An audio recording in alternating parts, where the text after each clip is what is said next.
জয় রাধে। আমরা ও mic man, hello ভাই, বলো। শাস্ত্রে লিখেছে আনুমানিক ৫,৫০০ বছর, বুঝছেন? এটা আনুমানিক।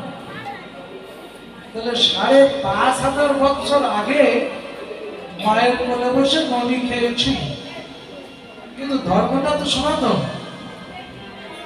তাহলে সেদিন যদি খেয়ে থাকে তাহলে আজও খাচ্ছে, ভবিষ্যতেও খাবে। পৃথিবী যতদিন থাকবে ততদিন মায়ের কোলে বসে নবনী খাবে। দেখা পড়েছে কি? ছোট্ট ছোট্ট পিতলের গোপাল, মাটির গোপাল, পাথরের গোপাল, ও বাবা, গোপালের বনভোজন হয় দেশে দেশে, খুব আনন্দ। আজকে যে আমি পথখানা গাইব, মায়ের কোলে বসে নবনী খাচ্ছে আর দুলছে। আপনাদের কোলে খায় আর দুলে। গোপাল দেখেছেন কোনদিন? যদি না দেখে থাকে তাহলে এবার কীর্তনটা ভালো করে শুনে বুঝে বাড়ি যে করে দেখে গোপাল কোলে দোলে কি না। যশোমতী অন্য কোনো মায়ের কোলে তুলেনি, যশোমতীর কোলে তুলেছিল। দেবতীর কোলে তুলেনি, আর কারো কোলে তুলেনি, তুলেছিল যশোমতী। কে যশোমতী? যশোমতীর কিন্তু পেটে হয়নি গোপাল, তা জানেন তো? যশোমতীর পেটে হয়নি, আপনাদের পেটেও গোপাল হবে না। গোপাল সাধ্য সাধনার বস্তুধর। মা যশোদা সাধনা করে পেয়েছিল, আপনারাও পাবেন যদি পাওয়ার ইচ্ছা থাকে। যদি যশোমতী হতে পারেন, কৃষ্ণ যশে যার মনোমতি, এই জগতে সেই হলো মা যশোমতী। তাই আজকে মায়ের কোলে বসে বসে নবনী সেবা করছে, মহাজন পদ লিখছে কি? বসিয়া বসিয়া মা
বাদুলে শব্দ তুলবে গোপাল দুলুলি সে আরে বাদলে জগৎ তুলবে গোপাল দুলুলি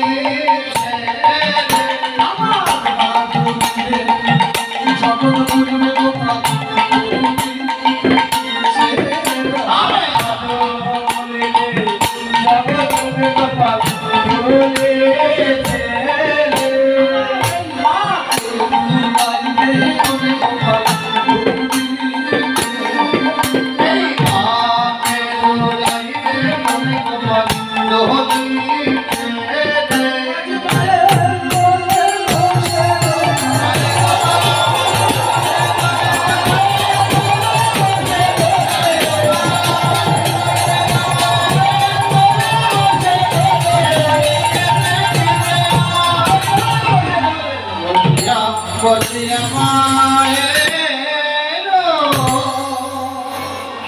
বসিয়া মায়ের কোলে ননি খেতে খেতে দোলে নৌকালে ছিটামে দোলিকে বসো বসি বসি দোল দাঁড়াই দুলতে হবে সমাজ দাঁড়িয়ে দাঁড়িয়ে বেশ কাটিয়ে গেছে পুরুষে মায়ের কোলে গোপাল দুলছে ননি খাচ্ছে দুলছে কি সেবা দিত মা কি ননি আচ্ছা বলুন তো কি কি জিনিস লাগে ওই মাল তৈরি করতে গেলে কয় রকম পদ্ধতি থেকে ওই জিনিসটা তৈরি হয় এক জিনিসের অনেক কিছু তৈরি আপাতত তিনটি বললাম কি ননি সব দুদিক থেকে তৈরি মানে এক জিনিসের থেকে আর দুধ কিসের থেকে তৈরি সে জিনিসগুলো আছে তো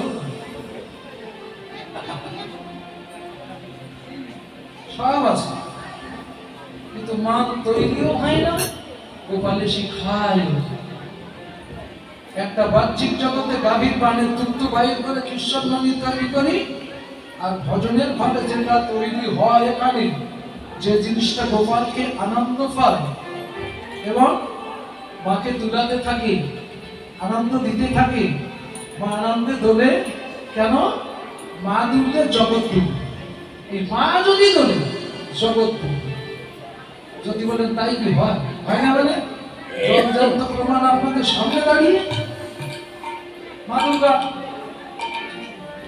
আর কার্তিক আর গণেশ আছে না দুই পাশে দুজন কার্তিক বলছে গণেশকে যে দাদা আমাদের দু ভাই ভিতরে বড় কি গণেশ বলছে তুই আমার দাদা বলে ডাকিস আবার বড় ছোট হিসাব করতে বসিস আমি জানি না বলছে আসলে দাদা কি জানো ছোটকাল থেকে দাদা বলি তো আসলে সেই দাদা তুমি মনে হয় বড় দাদা না মনে হয় আমি বড় তো বলছে তুই যেটা ভালো বুঝিস সেটাই কর দাদা বলতে চাস বল না বলিস না বল আমার কোনো ব্যাপার স্যাপার কার্তিক বলছে দাদা তো রাগেও না সটেও না তা দাদা শোনো না আমার তো কথা শুনবো কি চলো মার কাছে যাও আমাদের দুয়ার ভিতরে যে বড় ওকে মা ছাড়া কেউ বলতে পারে চলো মায়ের কাছে মায়ের কাছে এসেছে ও মা আমাদের দু ভাইয়ের ভিতরে বড় কে দাদা বড় না আমি বড় দুর্গা বলছে তুই দাদা বলিস আবার বড় ছোট হিসাব করিস এই যন্ত্রণা তো কম না বলছে মা ওই ছোটকাল থেকে তুমি শিখিয়ে দিয়েছো দাদা বলতে তাই দাদা বল আসলে বড় ছোট কে তা তুমি জানো এখানে ছোট বড় হিসাব হচ্ছে কেন বলুন তো যে বড় হবে তারই পূজাটা পৃথিবীতে আগে হবে এইখানে ছোট বড় হিসাব হচ্ছে হচ্ছে দুর্গা বলছে এইবার দুর্ভাগ্যে যারে ছোট করবো যারে বড় করবো অন্য জন্য অভিমান রাগ করবো তার চেয়ে যাদের বিচার তাদের ঘাড়ে দেবে বলছে বাবা তোরা এক কাজ কর তোদের বিচারটা তোরাই কর তোরা তখন কি দেব সেনাপতি কার্তিক তোদের বিচার আমি করতে পেলে হয়? আমি প্রশিক্ষ মানুষ, তোরা কাজ কর। কি মা বলছে? এই পৃথিবীকে আগে প্রদক্ষিণ করে এসে যে আমাকে প্রণাম করতে পারবে সেইটি বড়। গণেশের বাহন কি? ইঁদুর। ইঁদুর উঠতে পারে না, ও মাটিতে বিড়বিড় করে চলে। আর ময়ূর, কার্তিকের বাহন ময়ূর। কার্তিক তো ময়ূরে চলে একেবারে বাতাসের থেকে উঠে চলে যায়। বলছে মা, দাদা চলবে ইঁদুরে আর আমি চলবো ময়ূরে। তা আমি তো দাদা বলে ডাকি, তো দাদার একটু সম্মান করতে হয়, তাই দাদা মাস 6 আগে যাত্রা করতে বল, আর আমি 6 মাস পরে যাব। এইটুকু সুযোগ দাদারে দিলাম, কেননা দাদা চলবে ইঁদুরে আর আমি চলবো ময়ূরে। বলছে দেখ তো দাদা কি বলে। ও দাদা কি করতে যাবা? বলছে ওরে কার্তিক তুই আগে যা, সব সময় বড় ভাই ছোট ভাইয়ের প্রাধান্য দেয়, তুই আগে যা। বলছে মা তুমি সাক্ষী থাকলে কিন্তু, দাদাকে সুযোগ দিলাম, দাদা কিন্তু গেল না। ওই দূরে চড়ে পাল্লা দেবে আবার ময়ূরের ধারে। তোমরা এদের বিচার করো, আমি চললাম মা। বলছে যা যা তুই আগে যা। কার্তিক ময়ূরে উঠে পৃথিবী প্রদক্ষিণ করতে গেছে। যতই হোক পৃথিবী প্রদক্ষিণ করতে একটু সময় লেগেছে। যতই ময়ূরে উঠুন বেশ সময় লাগছে, কিন্তু গণেশ কি করতে, কার্তিক চলে যাওয়ার পরে গণেশ উঠে ইঁদুরের পিঠে একখানা পা দিয়ে তো মোটা শরীর দিয়ে তো উদর লম্বা বিশাল দেহ। এরকম দেহ হলে হাতির মাথা মাথায় খাটে, এবার বুঝের মনে মনে কল্পনা করে আমরা হাতির মাথা ছোট করে দিয়েছি, তাহলে গণেশের দেহটা কত বড় হলে তাই একটা হাতির মাথা মাথায় খাটা বোঝা। তাহলে এত বড় দেহ ওই ইঁদুরে চাকাতে পারে?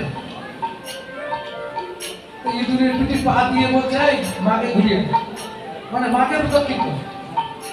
এখন মাকে প্রদক্ষিণ করে এসে মায়ের চরণে ভক্তিপূর্ণ প্রণাম করে গণেশ ঘর হয়ে বসে আছে, যেভাবে বসা ছিল সেইভাবে বসে আছে।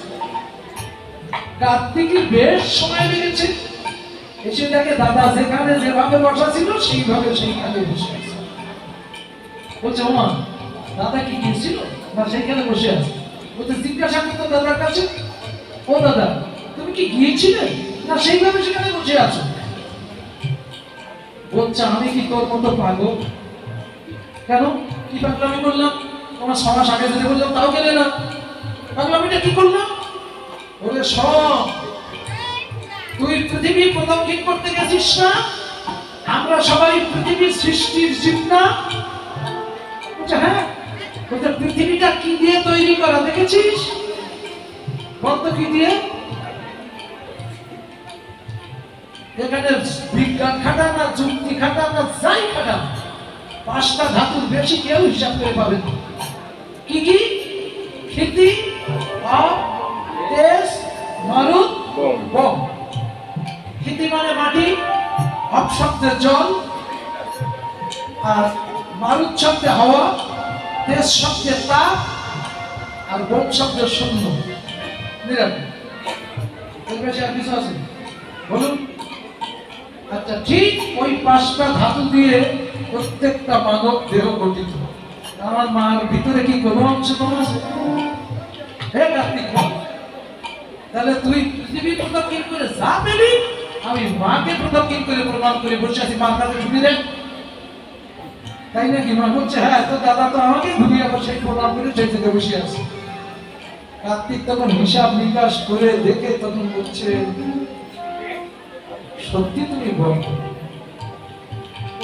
তুমি বর্ত না, তোমার বিবেকে বড়, জ্ঞানে বড়, বুদ্ধিতে বড়, শক্তিতে বড়, তত্ত্বে বড়, সব জায়গায় তুমি বড়। দাদা আমার ভুল কাছে ক্ষমা করে। যদি বলেন এই কথাগুলো তুলে ধরার কারণ এই জগৎকে শিক্ষার মূল কারণ। তাহলে মাকে প্রদক্ষিণ করে যদি পৃথিবী প্রদক্ষিণ করা হয়, জগৎ মাকে দুলাতে পারলে জগৎ দুলবে, তাই গোপাল মায়ের কোলে বসে বসে দুলছে। প্রেম সে বিদায়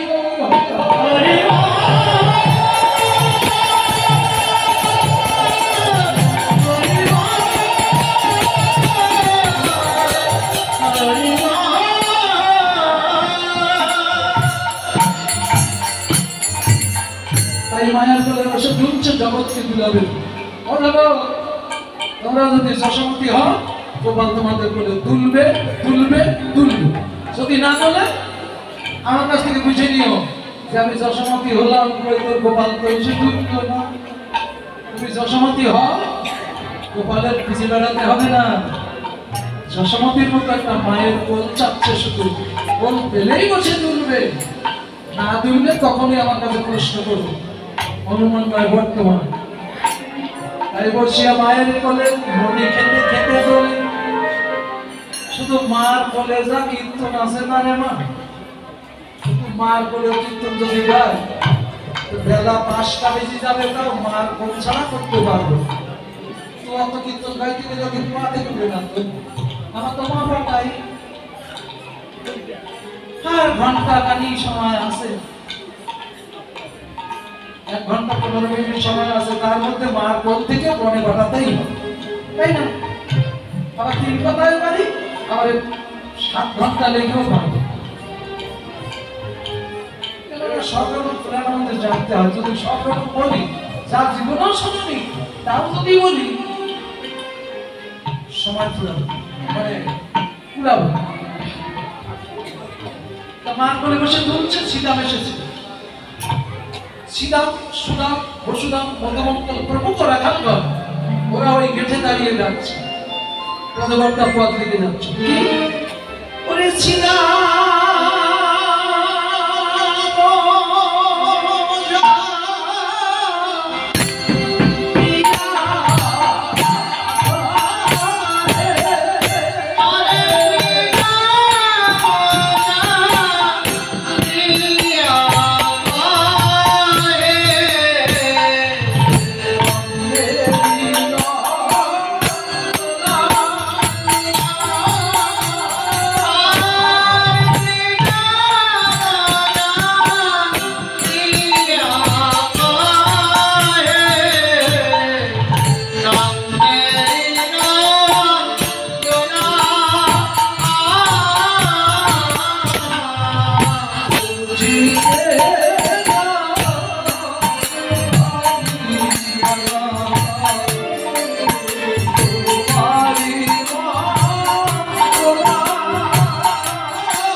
আরামসে তুলছি শাক খাচ্ছি, কষ্টে যাবি না? অতি কখন বাজাবি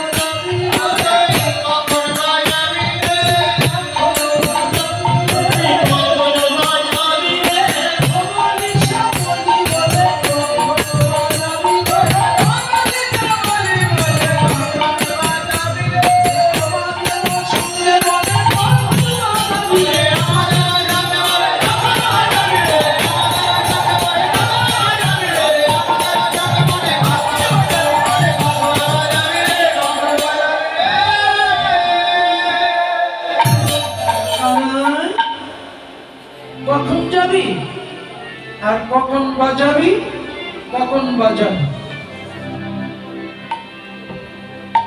এই মধুর শ্রীরাম বৃন্দাবনে কত কত সাধু গুরু বৈষ্ণব বৈষ্ণবীর আগমন হয়েছে যে এই মধুর বৃন্দাবন মানে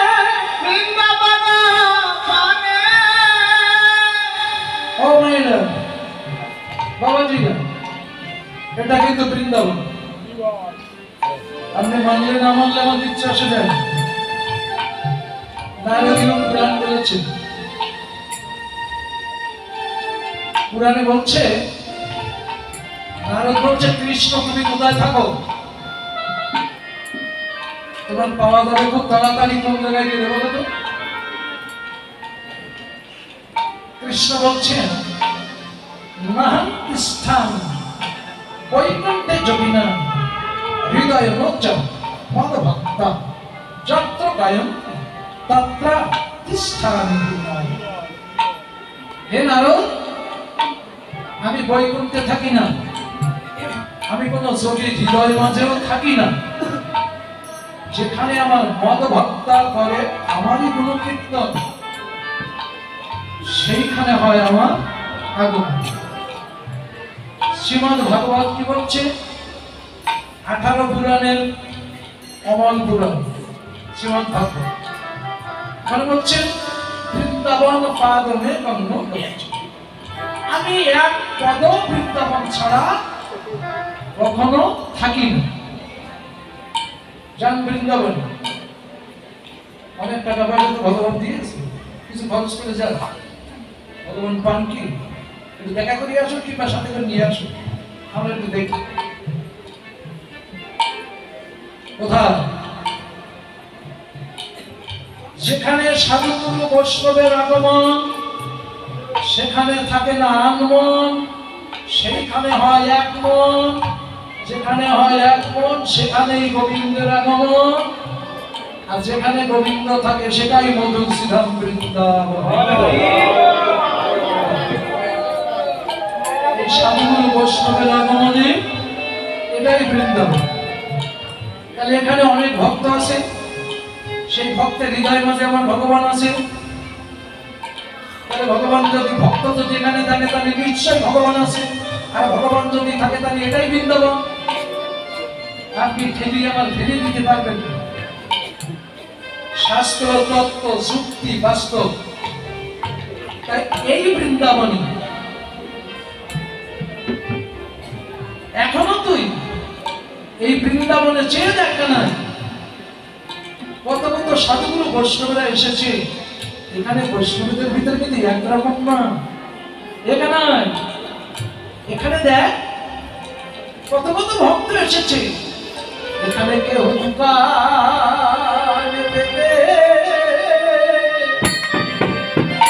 বসে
দোকান পেতে বসে আছে কি মোহনবাসী শুনবে বলে তো সব দোকান পেতে বসে আছে, এই বাসী শোনার জন্য তো কান পেতে বসে আছে।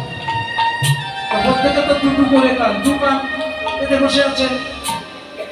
এখানে আবার এর মধ্যে দেখ, তুই ভালো করে দেখ, তুমি ছাড়া কেউ দেখতে পাবে না। কেউ দোকান পেতে বসে আছে, দোকান পেতে বসে আছে।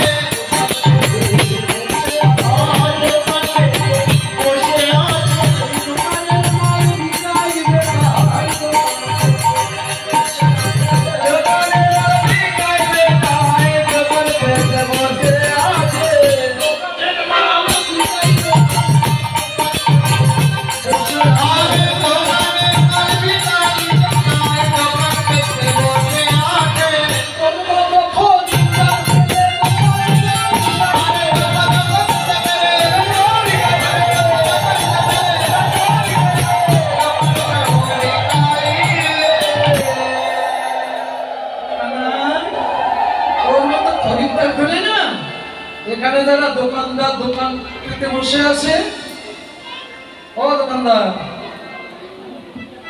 মুদির দোকানে যাও, স্টেশনারি দোকানে যাও, স্বর্ণের দোকানে যাও, তোমার দোকানে কি কি আইটেমের মাল আছে শোকেসের মধ্যে কি চার্ট দেখিয়ে দেবে। বলো তো দোকানদার, বৃন্দাবনের দোকানদার, তোমার এই দোকানে কত আইটেমের মাল আছে? হ্যাঁ দোকানদার বলো, তোমার দোকানে কত আইটেমের মাল আছে? জানবেন এটা কাগজ, কাগজে লেখা বই কিনে পড়া শুনিস?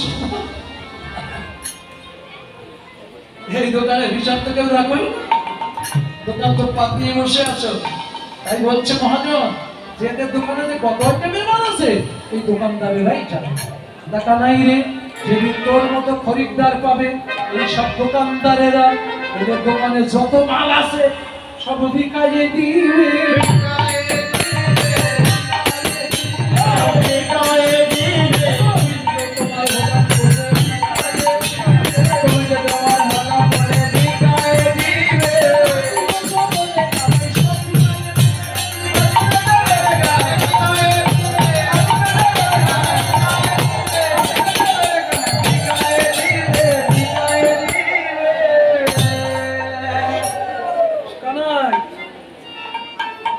রাতুল চরণে না সব বিদায়, কিচ্ছু দেখো। তা তুই এখনো মায়ের কোলে বসে আছিস, যাবি না?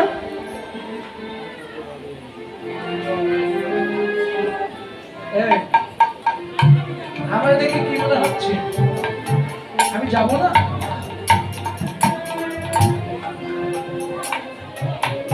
তোরা তো এখন সেজে বুঝে এসেছিস, এটা শুধু বক্সে না, শুধু বক্সে না, বাইরে সেট সব বন্ধ করো। আমাদের সাউন্ড বাইরে যাবে, ব্যাস আমরা এমন কিছু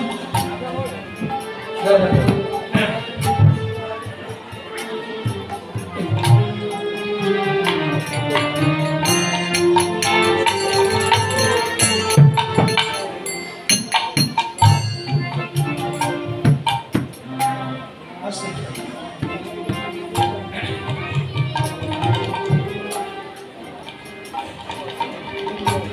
এখনো মায়ের কোলে বসে আছে বলছে তোরা তো এখন আলি আর তোদের আসার আগে আমি সেদিকে বুঝে বসে আছি কেন আমি তোদের সঙ্গে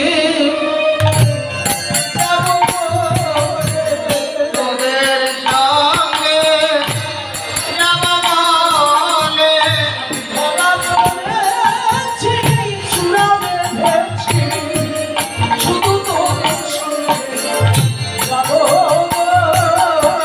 তারপরে কি চূড়াবে দেখি তোদের সঙ্গে যাব বলে আমি সেজে গুজে বসে আমি জেলে গুজে বসে আছি।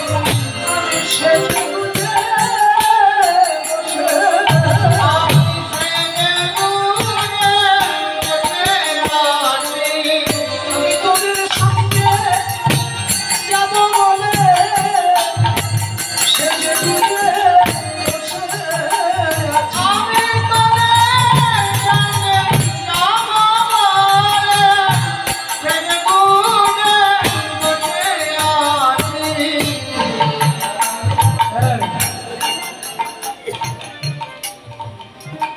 বক্স এদিকে ঘুরিয়ে দেন এদিকে ঘুরিয়ে দিলে সমস্যা নেই অধিকার বক্স ওদিকে ঘুরে না আছে এদিকে ঘুরিয়ে দেন ওদিকে বন্ধ চলছে বন্ধ হয়নি বলছে ও বাইরে সব বন্ধ আছে এ ভিতরে থাকলে সমস্যা নেই আস্তে আস্তে মানুষ কেন বলে মানুষ কেউ কারো ক্ষতি করে যাবে মান হুশ তাল সব বজায় রেখে চলো ভালো থাকবা আর মানুষ যদি তুমি বেহুশ হয়ে যাও না তাহলে তোমার না হুশ করে দেবে এই বেহুশ যেন হয়ে আসতে তা তোদের সঙ্গে যাবো বলে আমি সেজে গুজে বসে আছি বসে আছিস কেন চল চল বললে তো চলতে পারি না কেন পারিস না কেন পারি না জানিস ও মায়ের হে আমার ভাগবত মন্ডল কীর্তনে প্রধান প্রধান কথাগুলো শুনে বলছে আমি যেতে পারছি না কেন জানিস কেন বল মাকে না বলিয়াছি না, চাই যদি ভাসতে।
যাই যদি গোষ্ঠে মরিবে আমার মাতা করিব সংকট